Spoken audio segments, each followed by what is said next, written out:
अस्सलाम वालेकुम प्यारे बच्चों। तो आज का जो हमारा टॉपिक है फॉर क्लास 11th तो वो है हाइब्रिडाइजेशन। आप देख रहे हैं बोर्ड पर लिखा हुआ भी है।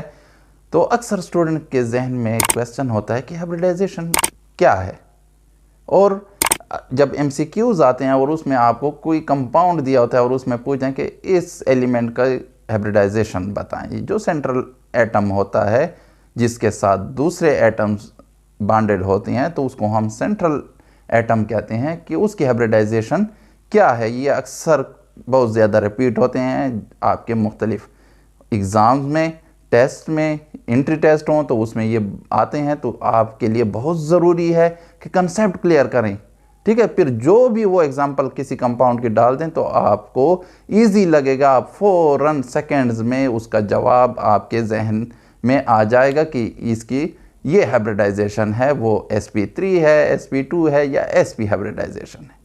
तो पहले हम चलते हैं कि हाइब्रिडाइजेशन है क्या और क्यों ये कंसेप्ट आया था हाइब्रिडाइजेशन का। तो उससे पहले मैं आपको एक एग्जांपल देता हूं। CH4 क्या है बच्चों? मीथेन, ठीक है। तो मीथेन का जब हम स्ट्रक्चर फार्मूला लिखते हैं तो उसका ये है कि कार्बन के साथ 4 हाइड्रोजन अटैच्ड हैं, यानी सेंट्रल एटम क्या हो गया? कार्बन हो गया, ठीक है। अब कार्बन की अगर हम देखें इलेक्ट्रॉनिक कन्फिग्रेशन तो कार्बन का एटॉमिक नंबर 6 होता है। तो ये ग्राउंड स्टेट इलेक्ट्रॉनिक कन्फिग्रेशन है, 1s2 2s2 एंड 2p2, ठीक है। ये ग्राउंड स्टेट है। अब आते हैं इसकी एक्साइटेड स्टेट। जब ये रिएक्शन करता है, बॉन्ड बनाता है अपने दूसरे कार्बन एटम के साथ या किसी दूसरे एलिमेंट के एटम के साथ, तो ये क्या हो जाती है इसकी इलेक्ट्रॉनिक कन्फिग्रेशन? एक इलेक्ट्रॉन s से प्रोमोट हो जाता है टू p, तो p भी हाफ फील्ड हो जाता है, स्टेबल इलेक्ट्रॉनिक कन्फिग्रेशन है। और s भी अब हाफ फील्ड है तो हाफ फील्ड स्टेबल होते हैं और कंप्लीटली फील्ड स्टेबल होते हैं। तो हमने दोनों को स्टेबलाइज कर दिया, ठीक है। अब आते हैं इनका, अगर हम 2s1 and 2p1 2p3 sorry, ठीक है।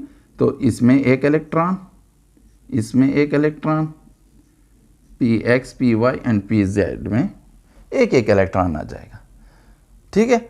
अब यानी एक किसका ऑर्बिटल यूज हो रहा है? s ऑर्बिटल यूज हो रहा है इन बॉन्ड फॉर्मेशन और 3 p ऑर्बिटल। तो अगर बॉन्ड लेंथ हम मालूम करना चाहें तो हमारे जहन में आएगा कि एक बॉन्ड लेंथ क्या होगी? डिफरेंट होगी और 3 एक जैसी होंगी, क्योंकि s जो है वो शार्टर ऑर्बिटल होता है जबकि p उससे थोड़ी साइज में लॉन्गर ऑर्बिटल्स होते हैं। लेकिन जब एक्सपेरिमेंटल हम इनकी स्टडी करते हैं और इन मालूम करते हैं बॉन्ड लेंथ, तो वो आती है 1.09 एंगस्ट्रॉम तकरीबन, ठीक है। अब ये कैसे हो गया? सबकी एक जैसी लेंथ है, ठीक है। तो यहां पर फिर साइंटिस्ट ने सोचना शुरू कर दिया कि ये क्या माजरा है।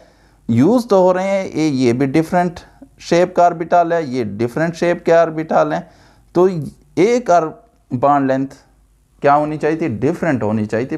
3 खैर है वो एक जैसी हो, लेकिन जब हम एनर्जेटिक स्टडीज करते हैं, थर्मोडायनेमिक स्टडी करते हैं, तो इनकी एनर्जी भी सेम होती है, बॉन्ड एनर्जी, ठीक है।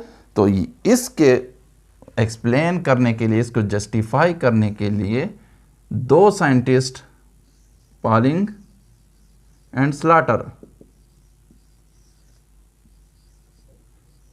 कंसेप्ट दिया हाइब्रिडाइजेशन का। किसका कंसेप्ट दिया बेटा? हाइब्रिडाइजेशन का कंसेप्ट दिया। अब हाइब्रिडाइजेशन क्या चीज़ है, उन्होंने किस तरह डिफाइन की? तो उन्होंने कहा द प्रोसेस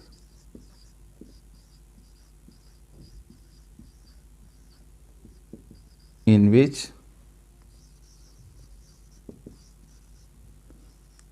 atomic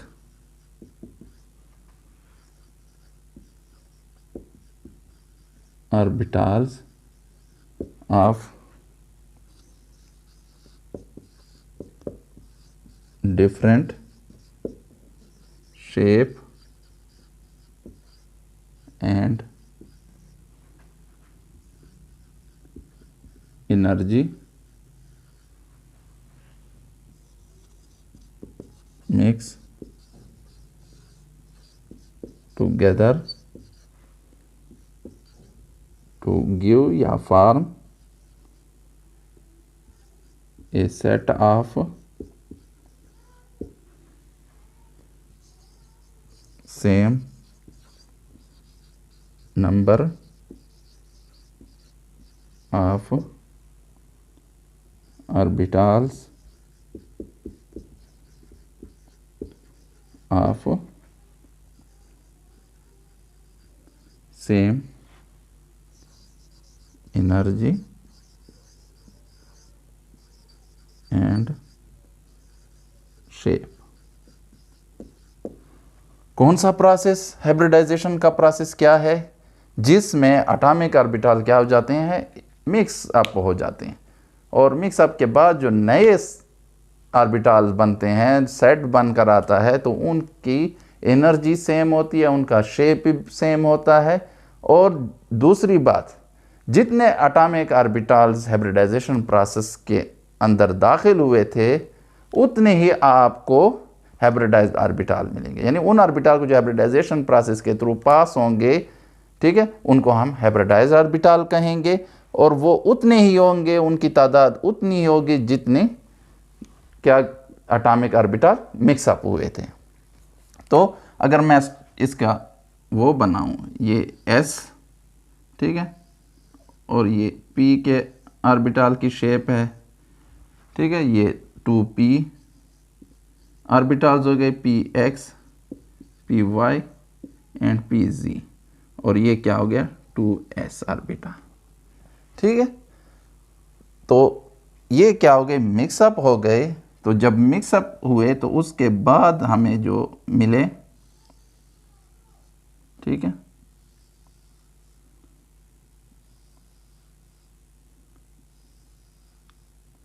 तो बिल्कुल सेम शेप के, सेम साइज के और सेम एनर्जी के ऑर्बिटल्स हमें जितने मिक्सअप हुए थे, 4 ऑर्बिटल मिक्सअप हुए थे, 3p और 1s, तो हमें मिले 4 हाइब्रिड ऑर्बिटल्स, ठीक है। और इनको हम हाइब्रिड ऑर्बिटल्स कहेंगे। अब इनको हम sp नहीं कहेंगे कि ये s है जी और ये 3p है, नहीं नहीं, ये आपको कभी भी पता नहीं चलेगा कि कौन सा इनमें s है और कौन सा p है। इनको हम नाम देते हैं sp3, यानी जितने मिक्सअप हुए, एक s और 3p मिक्स हुए हैं, तो ये सब sp3 हाइब्रिड ऑर्बिटल, इनको नाम अब मिलेगा।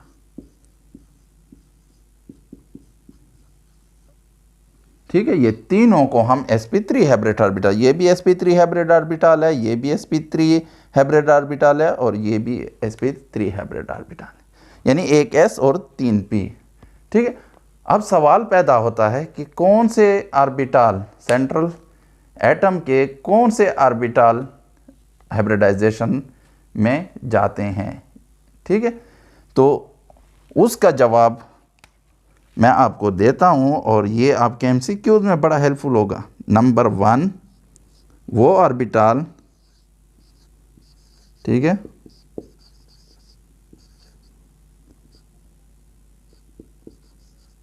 Involved in sigma bond formation.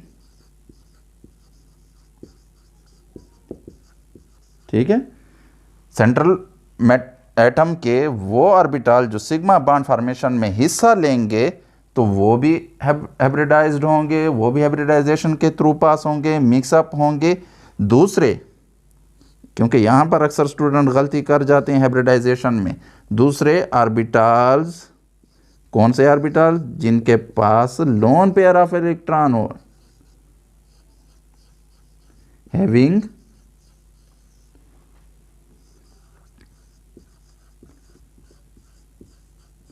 Lone pair of electrons, यानी कंप्लीट फील्ड हो, वो ऑर्बिटल, क्योंकि 2 इलेक्ट्रॉन ज़्यादा से ज़्यादा एक ऑर्बिटल में आ सकते हैं, तो वो ऑर्बिटल जिनमें 2 इलेक्ट्रॉन कंप्लीट हैं तो वो भी हाइब्रिडाइजेशन प्रोसेस में हिस्सा लेंगे।